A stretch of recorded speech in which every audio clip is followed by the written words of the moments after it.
Olá, irmãos, bem-vindo a mais um vídeo. E nesse vídeo eu quero fazer o último vídeo da série do trigo, do ministério do trigo, que consiste em Eliseu, tudo que ele viveu na época de Israel, que, relembrando, a época de Israel estava numa guerra, estava numa fome, estava passando necessidades a ponto de que mulheres e homens estavam comendo seus próprios filhos. Então é uma época que está dizendo o que vai acontecer nos últimos dias, que é a grande tribulação.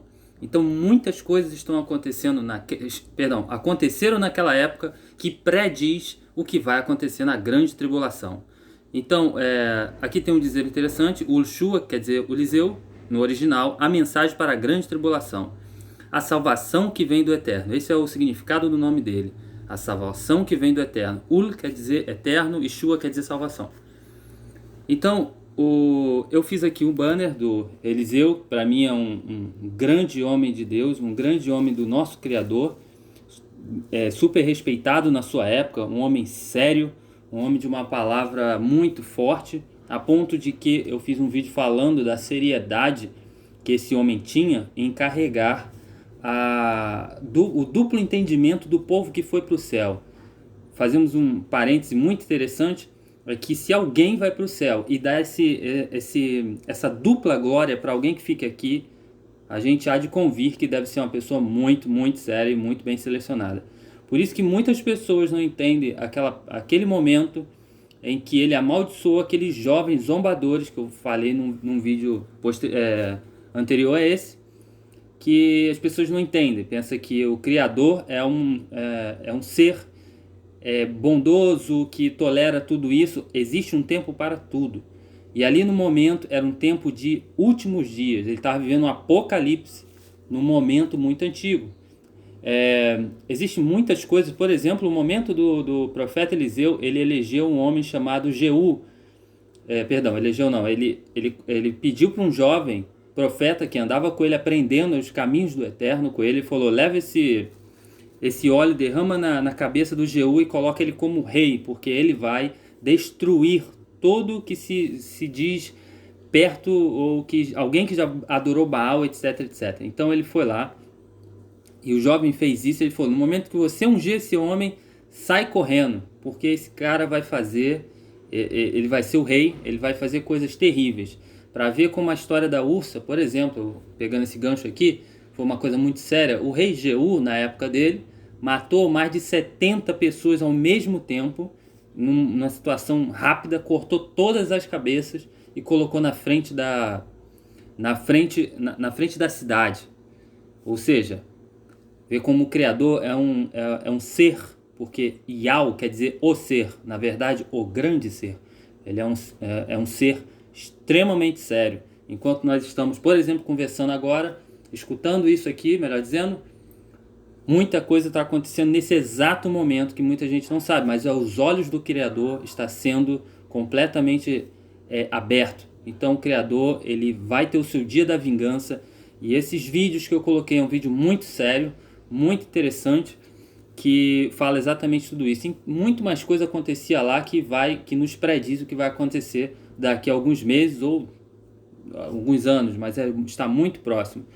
E é muito interessante falar sobre isso também. Uma outra feita, Eliseu, o rei Jeú, melhor dizendo, que foi erguido para matar, para derrotar, para tirar tudo que se diz de Baal naquela época.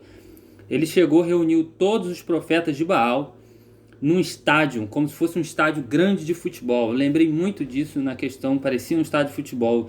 Ele falou: vem aqui todos os adoradores de Baal, porque eu vou adorar Baal. E está escrito lá que ele falou isso fingindo, para que todos os adoradores de Baal que estavam ocultos viessem até ele. Ele reuniu todo mundo, fechou os portões e falou: mata todo mundo. Então, assim, esse assunto é um assunto extremamente sério, é uma coisa que aconteceu realmente naquela época e que vai acontecer daqui a uns dias. Eu repito isso, é muito importante. Esse é o nosso profeta, o nosso grande Eliseu, Ulshua, a salvação que vem do Eterno, o homem com esse duplo entendimento. Bom, eu coloquei essa foto dele, coloquei a foto das duas mulheres fazendo um paralelo, que eu quero falar uma coisa interessante. O que quer dizer essas duas mulheres? Essas duas mulheres, elas faziam parte das mulheres que tinham direito de pegar as espigas que caíam da primeira colheita, que é a cevada. Então, tinha uma lei em Israel dizendo assim: se você colher a cevada e cair alguma cevada, assim, algumas espigas no meio do caminho, não volte para pegar, porque ela é de direito das mulheres viúvas que estão necessitadas. Então não volte, era lei, não podia fazer. Fazendo um paralelo exatamente com as mulheres, ou seja, a multidão, mulher quer dizer multidão, de pessoas que vão estar pegando o restante daquilo que vai subir com 144 mil, ou seja, dupla honra. Então isso faz um paralelo exatamente com Eliseu, Ushua e as mulheres que espigavam. Por exemplo, Ruth e Noemi é um exemplo delas.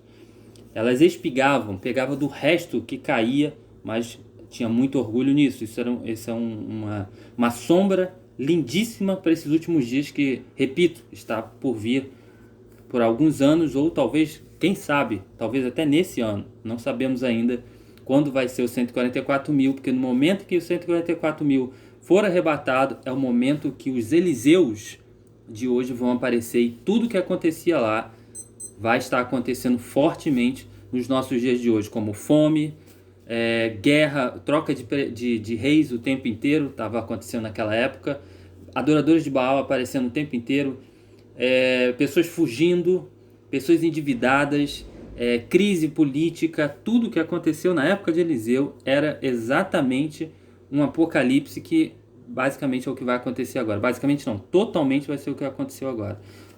O que vai acontecer agora. Então, essa coisa das mulheres aí é um paralelo. Eliseu e as mulheres espigando são a mesma pessoa no sentido espiritual. E é isso, e esse vídeo é para encerrar, porque eu já vou entrar no vídeo das uvas, da colheita das uvas, que vai ser também muito interessante para a nossa fé se aumentar mais. Bom, tem mais um banner aqui muito interessante, que é o que está acontecendo, por que o anticristo, o Satã, ele não está aparecendo ainda. Por que ele não apareceu? Porque só tem uma coisa que detém o Satã de aparecer.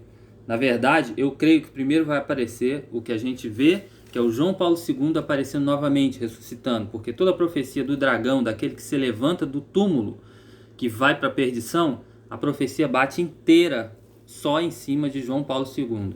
O nome dele é 666, eu sei que tem o nome 666, aparece em muitas outras figuras aí, políticas principalmente, mas não fecha com a profecia desse que vai subir novamente, imitando Salvador, que ele veio a primeira vez e vai vir a sua segunda vez para reinar, assim como Salvador também morreu, e veio a primeira vez lá, ressuscitou e depois vai vir. O Satã, ele quer imitar completamente. O que detém ele de aparecer agora? Vamos ler.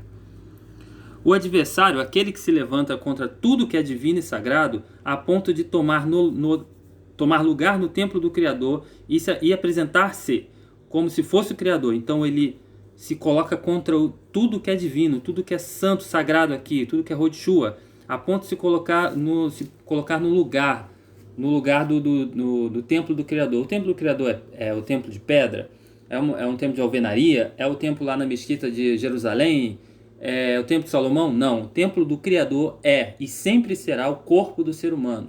Esse é o templo que ele ergueu com as suas próprias mãos. Então ele aqui está indicando que ele vai entrar no corpo de alguém, que vai falar, eu sou o Criador. E aqui, inclusive, depois da vírgula diz, e apresentar-se como se fosse o Criador. Ou seja, ele vai entrar no corpo de alguém e vai dizer, eu sou o Criador. Esse aqui, na minha visão, não é a besta, e sim o anticristo.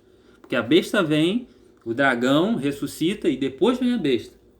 Vai haver a perseguição. Vão ser dois aqui nesse mundo. Dois. Um é o dragão e depois o anticristo. O anticristo é um ser mais político. E a besta seria o dragão que está lá em Roma, que eu tinha falado agora, que é João Paulo II, onde todas as profecias se encaixam somente nele. Por isso que um vai dar a benção para o outro. Ele, como sendo um homem político e religioso, fazendo esse paralelo aqui um segundo, o dragão é um homem político e religioso, ele vai falar, eu dou a benção para você, o novo rei do mundo, perseguir todo mundo que for contra a gente. Então aí sim, é ele dando poder, por isso está escrito, um vai dar o poder para o outro, é o dragão dando poder para o anticristo. E ele vai se dizer, eu sou o Criador, olha lá, apresentar-se como se fosse o Criador. Agora sabeis perfeitamente que algo o detém, alguma coisa detém dele aparecer agora, de modo que ele só se manifestará a seu tempo, porque o mistério da iniquidade já está em ação. Claro que já está. Olha o coronavírus aí, todo mundo parado. O ministério da iniquidade já está em ação, inclusive a adoração, porque iniquidade vem de adorar Baal. Apenas esperando o quê? O desaparecimento daquele que o detém. Então vai ter alguém que vai desaparecer? Sim, os 144 mil. Isso está escrito em 2 Tessalonicenses, se eu não me engano, 2. Eu me esqueci de botar aqui, mas pode procurar isso lá. Voltando lá do ponto, porque o mistério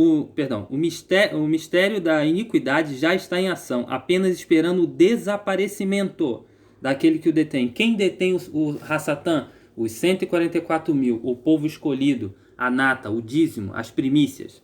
Eles detêm. Inclusive, inclusive quem vai derrotar, basicamente o que está escrito em Apocalipse, o Hassatã, é exatamente 144 mil, porque o Salvador fala que do sopro da sua boca vai derrotar o Hassatã nesses últimos dias. E o sopro da boca dele, o vento, o espírito, o Ruha, que eu tanto falei agora, é quem, senão os 144 mil? É exatamente isso que vai acontecer. Aqui, ó. Aqui tem uma foto de Elias olhando para Eliseu. Olha quem fica lá embaixo, a multidão, ele representando a multidão, e Elias olhando de cima, para a gente ter uma ideia que é ele que desaparece. Quando ele desaparece, todo o problema acontece. Exatamente, quando Elias desapareceu, e todo mundo procurou por 3 dias, e Eliseu até falou assim, não procura, eu não falei para vocês não procurar, não achamos ele em nenhum lugar. No momento que Elias sumiu da terra, começou todo o Apocalipse na época de Elias e Eliseu. Vai ser exatamente como o que vai acontecer agora.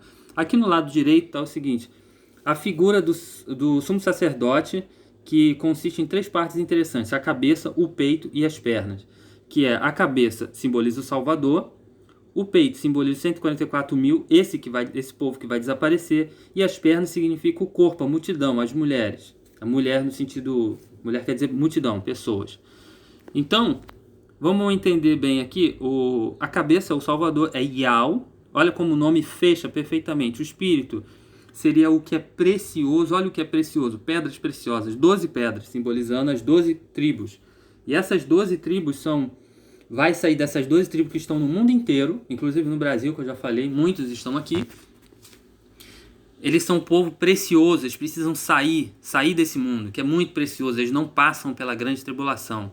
Eles são exatamente o espírito, o Ruha, o fogo.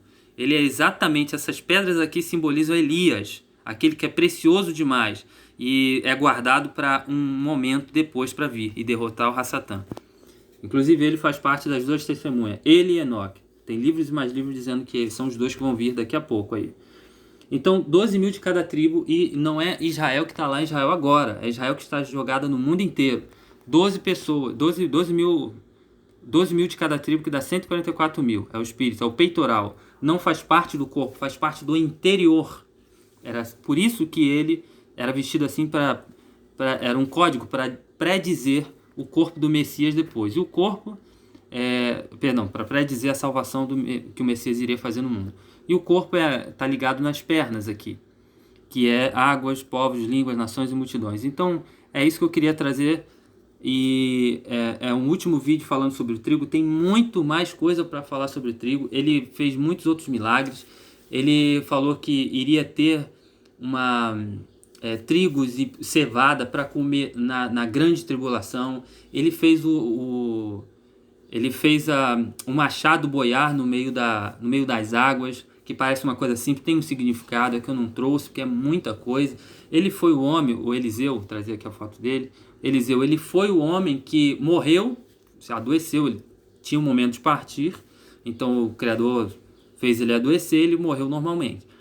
E sepultaram ele, e aí colocaram ele lá, e depois de um tempo um grupo de pessoas foi lá e queria sepultar uns amigos lá que tinham morrido, e acharam o túmulo de Eliseu lá, de Ursua, e jogaram a pessoa lá assim, porque o israelita falou, sai daí, porque isso aí é templo, túmulos privados nossos, não pode jogar seus mortos aqui, joga pra lá. E jogaram sem querer um rapaz lá, e o rapaz ficou vivo quando tocou aos ossos de Eliseu. Olha, do Ursua, olha como impressionantemente era esse homem.